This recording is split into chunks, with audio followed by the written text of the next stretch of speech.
What's up, guys? I'm DK Wrestler, and in today's video, I'm going to be talking about the worst to the best New York Comic Con 2023 exclusives from Funko. So let's get right to it. So for this video, how I do this is that I go through every single exclusive announced by Funko, whether it's Pops, Sodas, Blockbuster Rewind, Bitty Pops, you name it. If Funko announced it, it will be on this list. And I go through the list one by one, starting off with what I feel is the worst until what I feel is the best. And I try to do these lists not as biased as possible, but at the end of the day, everyone has their own opinion, so I bet not everyone is going to agree with my list. The 3-liter Willy Wonka soda. Now, don't get me wrong, Willy Wonka's awesome, but he's already had a regular Funko soda figure, and it's not entirely different from what the regular soda would look like. Even the chase being the Wonka bar is different compared to what the Wonka bar looked like in the regular Funko soda chase, but I just feel stick with the normal one, not the 3-liter. The 1,000-piece Halloween Bitty Pops. These are all right. I mean, you got some cool little Bitty Pops, especially the Jack-O-Lantern Freddy Funko that actually normal size Funko Pop wise would be an NFT pop. But one gripe about this for sure is that there's no chase involved. So it's 1,000 of these. I mean, that's a little bit easier, but I thought that the Blacklight DC ones were better from San Diego Comic-Con for the sake that there would have been chases involved while still being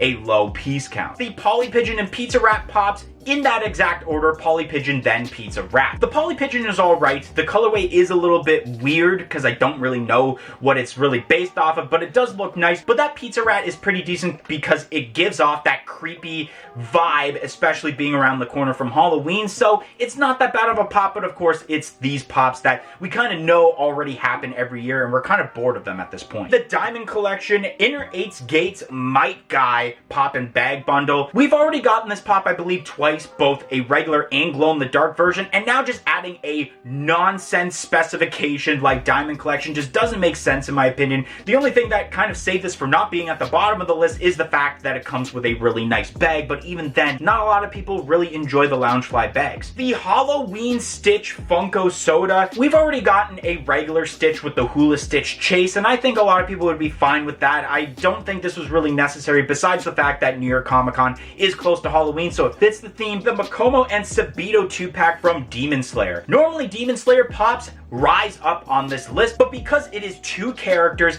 that we've already seen pops for, and it's just a slight difference, is why it's a little bit low. This 2-pack is kind of lazy considering that it is the exact same molding for Sabito, except you're adding a mask, and then the Makomo is almost identical to the common, except you're adding the mask to the sides. Next up on my list would be the Ichigo from Bleach. This Ichigo is meh, considering that we've seen different Ichigos already, and I feel like there have been better ones. So out of the Ichigos we've seen, this one probably in my opinion is one of the most lackluster out of them. The Harley Quinn Winking Pop, and this is the same situation as Ichigo. We've seen lots of Harley Quinns, way more Harley Quinns I would say than Ichigos, but I feel like we've seen the best of Harley Quinn pops at this point, and I feel like this is just adding more that just don't make sense or just isn't really necessary in my opinion. The Pop Classics of Captain America. I've mentioned on a bunch of videos and our podcast last week that this is kind of pointless considering that this is a pop that isn't vaulted and that the Classics lineup should be preserved for pops that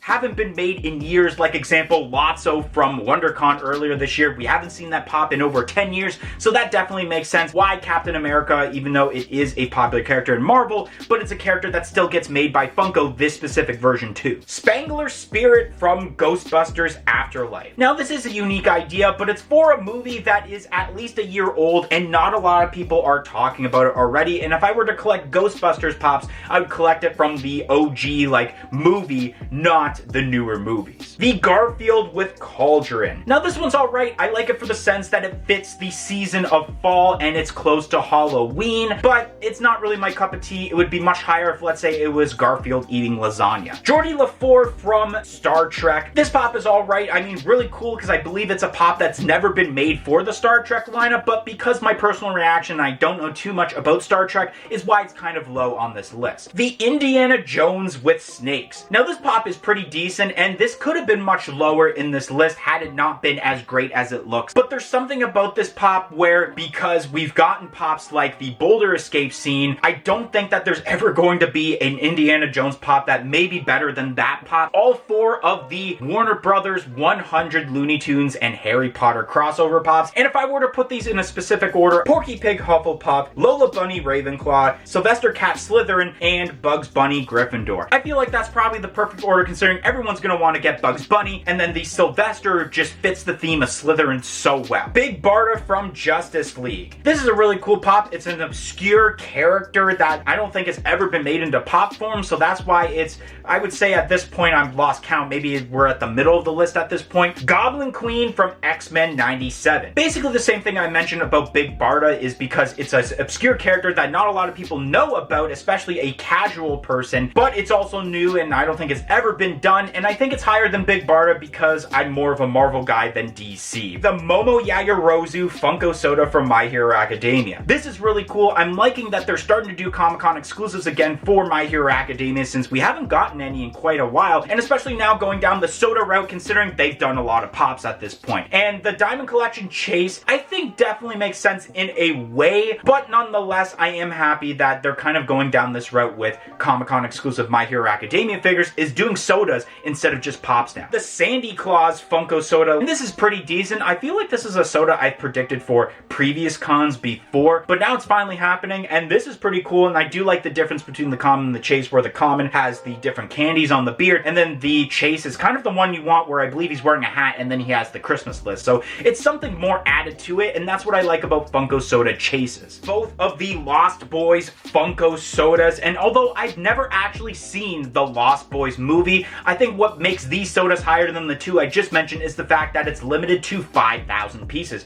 So if you do get both or one of these sodas and you pull the chase, it's gonna be worth a decent amount of money. The High Evolutionary from Guardians of the Galaxy Volume 3. Now, I recently finally seen that movie. It went on Disney Plus about a month ago, I believe, and I do enjoy the fact they made the villain of this movie, and I feel like at this point, if you were to just end off the lineup, then I feel like that's perfectly fine, because even though there are some characters that they can make, I feel like when you have the main villain as a character, as a Comic-Con exclusive, I think that's kind of the stamp to show like that may be the end of the lineup after this. The McNugget with Pails from McDonald's. This is a pretty cool pop. It actually probably is my favorite McNugget pop that Funko has ever done. If you're a 90s kid growing up in the 2000s like me, there is nostalgia with this because of the pails that they gave out during Halloween, and I love how they made it more of a deluxe considering of those pails, and especially making the McNugget dressed up in a Halloween costume, more specifically Frankenstein, and I feel like it may be the biggest McNugget pop out of all the ones that have been released, so it's a little bit more bang for your buck compared to the other ones that have been made. The Scooby-Doo Blockbuster Rewind figures. I'm a pretty big fan of the Blockbuster Rewind figures, and I like the Scooby-Doo ones since the chases are always the villains, and in this case it is the Creeper, and I think that's pretty cool. My only gripe about this though is that I hate when they do the Scooby-Doo ones, they use the exact same cover instead of just switching it up, because why would you just keep repeating the cover when you can just show off different, I guess, movies that have been made in the past for Scooby-Doo for different characters. Then we got the Freddy Funko Soda, and this one is pretty cool. I love Freddy Funko in this outfit with the mask kind of on the side of the head there, and especially the chase being like glow in the dark, but it looks blacklight because the colors are very different, so it is one of those like glow in the dark blacklight cases, even though blacklight is kind of glow, you know what I'm saying, but nonetheless, I really like how they pulled off the common and the chase. Owlbear from Dungeons & Dragons Honor Amongst Thieves. I always like seeing the Dungeons & Dragons pops, but I'm more of a fan of when they make the games pops rather than the movies, and my big gripe about this and why this didn't make it higher than it is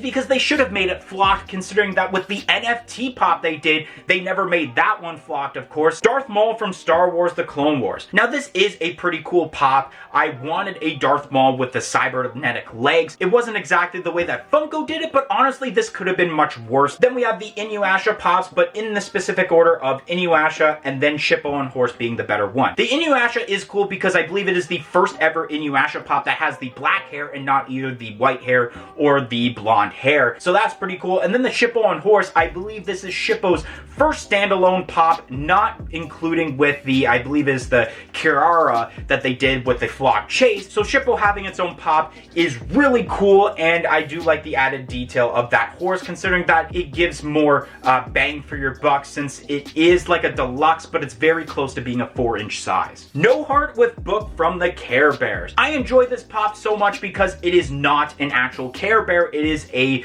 different character, and that is something that a lot of lineups do do where they make so many of something and they don't really go out into different directions, but they do it now here with Care Bears, where I believe it is one of the villains. So that's really cool, and I hope they keep continuing that, especially for Comic-Cons, since, I mean, how many more bears could you possibly pull off? Dark Magician Girl from Yu-Gi-Oh! Now, you're probably surprised I put this pop very low, considering it is my #1 need from this con. But at the same time, we have seen a Dark Magician Girl pop before, and although this one is slightly better because of the base and adding the hearts to it, it would have been way better and way higher on the list if we have gotten a new dual monster to fill the slot, the Toxic Avenger glow-in-the-dark pop. Now, this is cool. This is one of those obscure pops. A lot of people are very hyped for it, and I think the detail is excellent on this, and because it is a new pop, it does fit the mold of New York Comic Con or Comic Con in general, where you do expect these kind of obscure pops to happen. The Lord Zed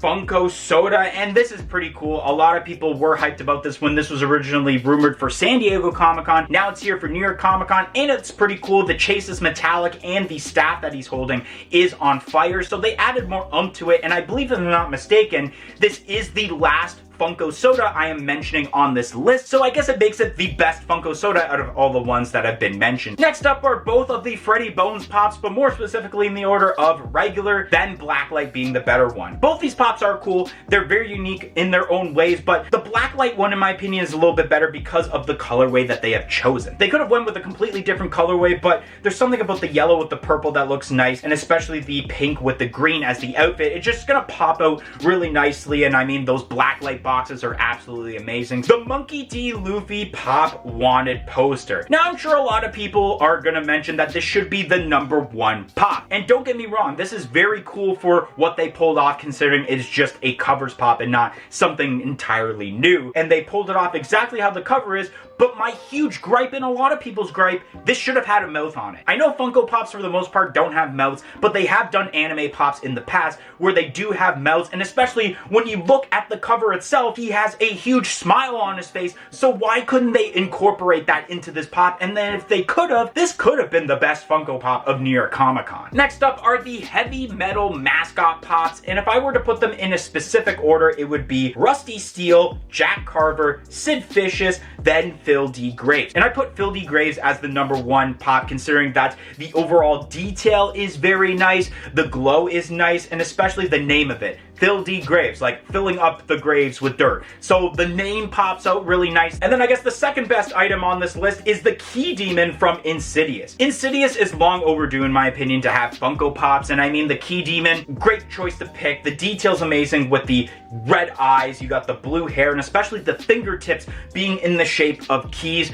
That's really cool. I was hoping that it was a different Key Demon from like the earlier ones instead of, I believe this is like the newest Insidious movie. So I felt like the only reason I didn't put this at #1 is because it's not the Key Demon I was personally thinking of. And that makes the #1 NYCC exclusive being Ray Fillet from TMNT Mutant Mayhem. This pop is really awesome. The detail is really cool. It's a character from TMNT that has never been made into pop form before, whether it is for the Retro Toys lineup, the comics, the movies. Ray Fillet hasn't had a pop yet, and now it's really cool we have it now, especially with the voice actor being Post Malone for this movie. So there's a lot of aspects. Post Malone, a character that's never been done, and especially for a lineup like Teenage Mutant Ninja Turtles that a lot of people really love, whether you are a casual fan or a hardcore fan, there is a huge possibility that this may be the best Funko Pop of that entire set of Mutant Mayhem, and it for sure, in my opinion, is the best New York Comic Con 2023 exclusive. Anyways, guys, that's gonna be the end of today's video. If you enjoyed today's video on the worst to best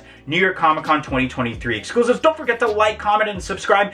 Let me know what your worst and best are, in my opinion, and if you really want to, definitely make your own list down below. But thank you for watching this video, and I hope to see you guys next time. 1, 2, 3, I'm out of here.